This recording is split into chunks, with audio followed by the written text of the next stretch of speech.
L'épisode commence avec Kritika endormie dans le salon. Rajveer arrive, ce qui la réveille.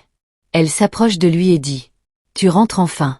J'ai l'impression que tu me caches quelque chose, sois honnête. Où étais-tu toute la nuit ?»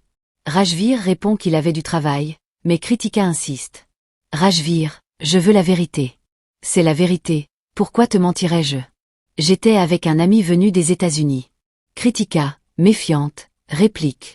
« Si jamais je découvre que tu ne me dis pas tout, ou que tu essaies de me cacher quelque chose, ne va surtout pas croire que je suis comme ton ex-femme. Je te préviens, je rendrai ta vie infernale. N'oublie pas que cette maison, c'est la mienne. » Simran entre alors et interrompt la conversation. Kritika, as-tu vu Siddharth et Roshni aujourd'hui ? Non, maman, pourquoi ? Ils sont sortis hier soir et sont rentrés très tard. Ce matin, ils sont repartis tôt.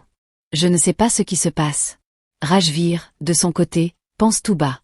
Ils ne sont pas à la maison. Où ont-ils bien pu aller ? Je sens qu'ils préparent quelque chose. De l'autre côté, un homme dit « Je suis désolé, madame, mais c'est la politique de l'agence. Nous ne pouvons pas divulguer d'informations sur nos clients. » Siddharth arrive et prend les choses en main. « C'est moi le patron ici. Oubliez la politique de l'agence et donnez-nous ces informations. Allez, ne perdez pas de temps. » L'employé s'exécute. Après un appel, il revient vers Siddharth et annonce. « Nous n'avons aucune réservation sous le nom de Baruja et Samira. » Didi, perplexe, intervient. « Comment est-ce possible ? J'ai vu une enveloppe de Mukta Travel chez eux. Vérifiez le vol pour Shanghai. L'homme a plus de 50 ans, la femme a environ 26 ans. Il doit y avoir une correspondance. » L'employé finit par répondre. « Oui, monsieur, il y a bien une réservation sous le nom de monsieur et madame Khanna. Ils partiront de Delhi dans 2 jours pour la Malaisie, mais leurs visas n'ont pas encore été délivrés car ils n'ont pas fourni leur acte de mariage. » Après le départ de l'employé, Roshni s'inquiète. Ça veut dire que Baruja veut forcer Samira à l'épouser. Comment l'en empêcher ? Siddharth, déterminé, répond. Il faudra qu'il fasse valider le mariage. Je sais à qui il va s'adresser. À qui donc ? Demande Roshni. Son avocat, bien sûr. Didi, inquiète, ajoute. J'espère juste qu'il ne lui est rien arrivé de grave. J'ai essayé de la prévenir à propos de cet homme, mais elle n'a pas voulu m'écouter. Maintenant, elle est à sa merci. Siddharth, essayant de rassurer tout le monde, s'approche de Didi. Belle maman, ce n'est pas le moment de douter. Je suis là, il n'arrivera rien à Samira. Plus tard, dans la voiture, Didi confie ses doutes à Siddharth. Je ne suis pas sûr que ce plan va marcher. Siddharth réplique. C'est notre seule option. On va suivre l'avocat et il nous mènera peut-être là où sa mère tenue. Roshni repère l'avocat et alerte Siddharth. Ils essaient de démarrer la voiture, mais elle ne démarre pas. L'avocat s'éloigne, Siddharth en profite pour se glisser discrètement dans le coffre de sa voiture. Roshni, paniquée, s'exclame. Qu'est-ce qu'il fait, maman ? C'est trop risqué. Mais Didi, confiante, répond. Fais-lui confiance. Siddharth retrouvera Samira, j'en suis sûr. Pendant ce temps, Simran est en pleine dispute avec plusieurs personnes dans sa chambre. Elle jette une robe par terre et crie. Je refuse que vous me maquilliez, et je ne porterai pas cette robe. Je n'épouserai jamais cet homme. Sortez d'ici, tout de suite. Baruja entre dans la pièce alors que le silence règne. Il regarde la robe par terre, la ramasse calmement, puis ordonne aux autres de préparer Samira. Furieuse, Samira s'exclame. Je refuse de vous épouser, sortez d'ici. Baruja, d'une voix posée, renvoie tout le monde. Laissez-nous.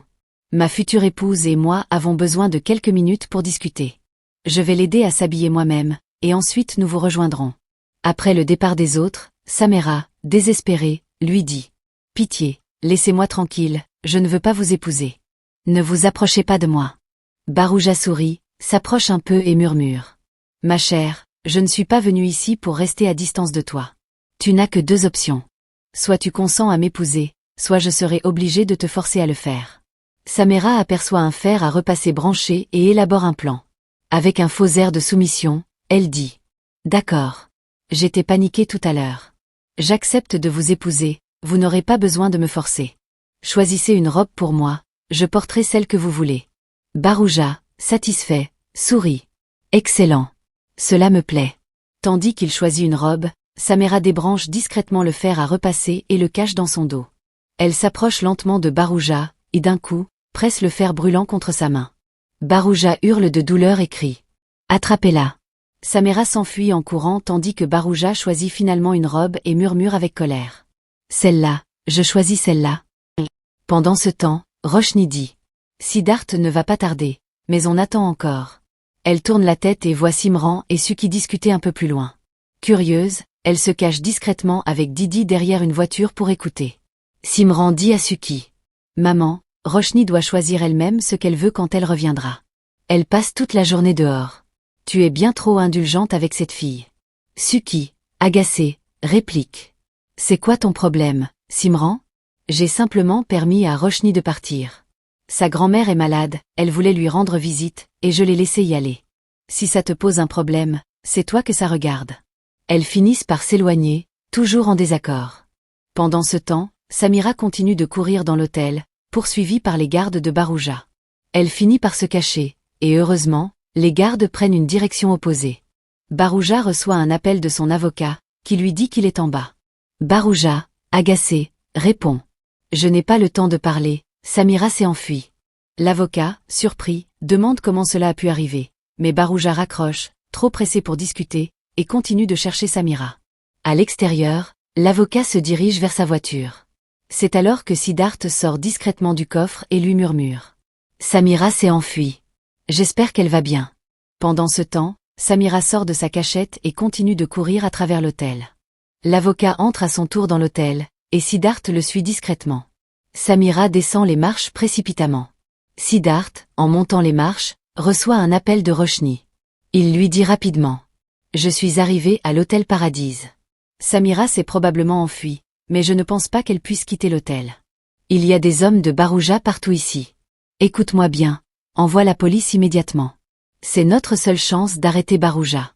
Alors que Samira descend les escaliers, elle croise Rajvir, qui la surprend. Il lui met la main sur la bouche et lui administre une injection pour la faire s'endormir. Siddharth arrive à l'endroit où Rajvir a attrapé Samira, mais tout semble calme. Il aperçoit deux hommes discuter, et l'un d'eux dit « Rends-toi là-bas tout de suite, donne-leur cette guirlande. » Dans la chambre, Rajvir jette de l'eau sur le visage de Samira pour la réveiller. Barouja, agacé, s'exclame. « Mais qu'est-ce que vous faites? Son maquillage est ruiné. » Rajvir, indifférent, rétorque. « Je me fiche de son maquillage. Heureusement que je suis arrivé à temps, sinon... Allez, ne restez pas là à rien faire. Couvrez-lui la tête et mettez le vermillon sur son front, dépêchez-vous. » Barouja accepte et se prépare à mettre le vermillon. Mais au dernier moment, Samira bouge brusquement et jette la poudre de vermillon dans la main de Barouja. Un peu de poudre tombe également sur le front de Rajvir, qui, furieux, s'emporte. « Vous êtes un incapable. Vous ne pouvez rien faire correctement. » Rajvir s'énerve et part dans la douche pour se nettoyer. À ce moment-là, l'avocat entre dans la chambre et dit « Monsieur Barouja, j'ai tout préparé. Vous devez vous marier au plus vite. » Soudain, on frappe à la porte. Barouja, inquiet, demande « Qui est-ce » Un homme masqué entre avec une guirlande. L'avocat explique que c'est le livreur. Barouja s'apprête à prendre la guirlande, mais il découvre, stupéfait, que c'est en réalité Siddharth qui la lui tend. Avant que Barouja ne réagisse, Siddharth l'attaque. Les gardes essaient d'intervenir, mais Siddharth les neutralise un par un. Dans la douche, Rajvir entend le bruit de la bagarre. Il sort discrètement de la chambre sans que Siddharth le voie. Barouja tente de s'enfuir, mais Siddharth l'attrape par le col et lui lance. « Où allez-vous, monsieur Barouja? Vous êtes si pressé de vous marier, n'est-ce pas?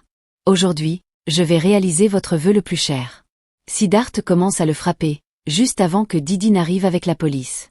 Elle entre dans la chambre et court vers Samira, tentant de la réveiller.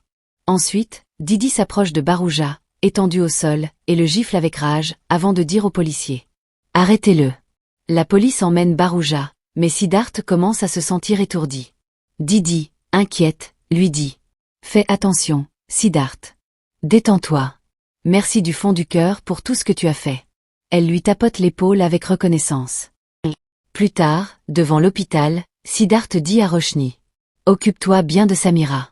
Elle est entre de bonnes mains ici, et elle s'en remettra vite. » Roshni reste silencieuse, pensant à tout ce qui s'est passé. Siddharth, inquiet, lui demande. « Qu'est-ce qui ne va pas ?» Roshni répond. « Je n'arrive toujours pas à y croire.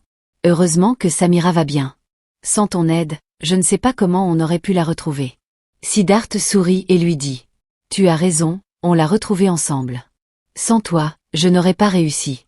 Mais je sens que cette histoire n'est pas encore terminée. Il y a eu trop de coïncidences. La planification de Barouja, tout s'est passé trop rapidement. Quelqu'un tirait les ficelles dans l'ombre. Roshni acquiesce. Oui, je suis certaine que quelqu'un complotait contre Samira. Barouja finira par parler, et on découvrira la vérité. Caché derrière une voiture, Rajvir murmure avec un sourire sournois.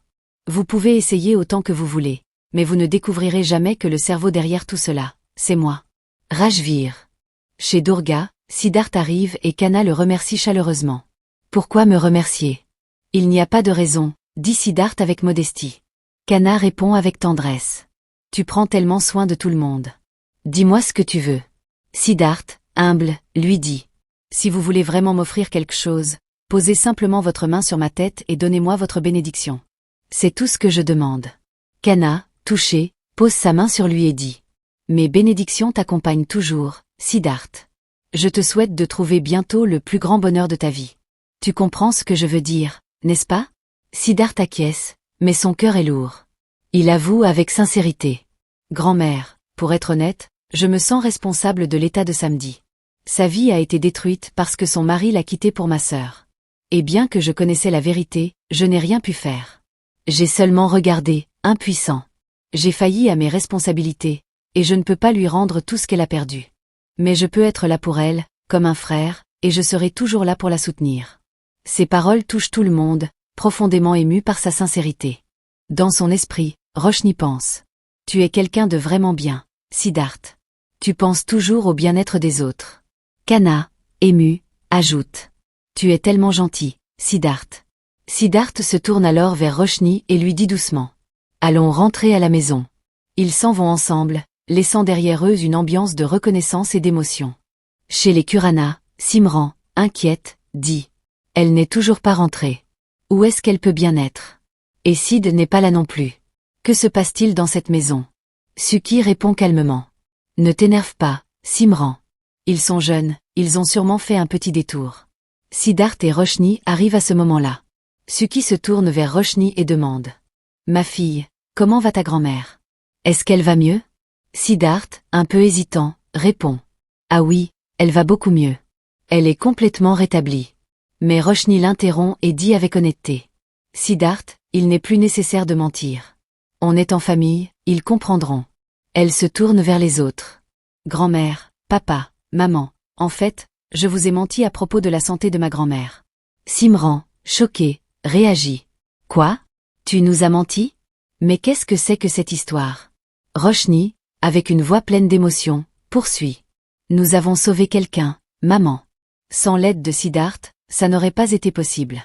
La vie de Samira était en danger. Elle a été enlevée et séquestrée par son patron. C'est pour ça que nous n'avons pas été honnêtes avec vous. Simran, stupéfaite, s'adresse à Siddharth. Mais toi, Siddharth, tu aurais pu nous en parler. Comment as-tu pu nous cacher ça? Siddharth répond calmement. Calme-toi, maman. L'essentiel, c'est qu'on ait réussi à la sauver. Mais je comprends, on aurait dû vous dire la vérité. Je suis désolée. À vrai dire, je ne voulais pas vous inquiéter. On traverse déjà tellement de choses en ce moment. Roshni a insisté plusieurs fois pour qu'on vous parle, mais je n'étais pas prêt. Suki, essayant d'apaiser les tensions, dit avec douceur. Très bien, oublions tout ça. Tout est bien qui finit bien. Roshni, ma fille, tu as eu le courage de nous dire la vérité, et c'est ça qui compte. Tout va bien maintenant, ne t'inquiète pas. Elle prend Roshni dans ses bras, la réconfortant tendrement. De l'autre côté, Rajvir entre dans le commissariat déguisé en livreur de thé. Discrètement, il accède à la cellule de Barouja et le tue avant de repartir sans être vu. Chez les Kurana, dans la chambre, Roshni s'inquiète. Je sens que quelqu'un d'autre est impliqué. Quelque chose ne colle pas.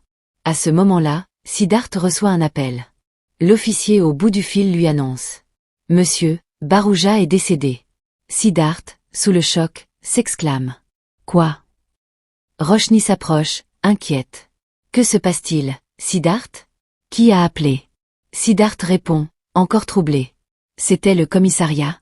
Barouja est mort. Il est décédé. Roshni, tout aussi étonné, insiste pour l'accompagner au commissariat, mais Siddharth préfère s'y rendre seul.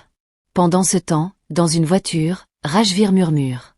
J'ai enfin réussi à me débarrasser de Barouja. Mais je connais bien Siddharth, il ne lâchera pas l'affaire aussi facilement. Au commissariat, Siddharth questionne l'enquêteur. Et il n'y a aucune image des caméras? Le policier, perplexe, répond. Non, aucune. Ça n'a aucun sens. Dans la voiture, Rajvir continue de réfléchir à voix haute. J'espère que les caméras n'ont rien filmé. Ah, mais oui, j'avais coupé le courant principal. Ça devrait aller. Attends, où sont les clés de la voiture? Dans le commissariat, un policier montre les objets récupérés dans la cellule de Barouja. L'avocat examine une des pièces à conviction et remarque. Cette clé de voiture ne semble pas appartenir à monsieur Barouja. Siddharth prend la clé et l'observe attentivement. J'ai déjà vu cette clé quelque part. C'est celle d'une voiture de luxe. Ce type de clé est unique, tout comme les propriétaires de ces véhicules. Siddharth se tourne vers l'inspecteur. Inspecteur, demain, rendons-nous chez le concessionnaire de cette marque. Ils pourront nous donner des informations sur le propriétaire de la voiture, et peut-être enfin découvrir à qui elle appartient.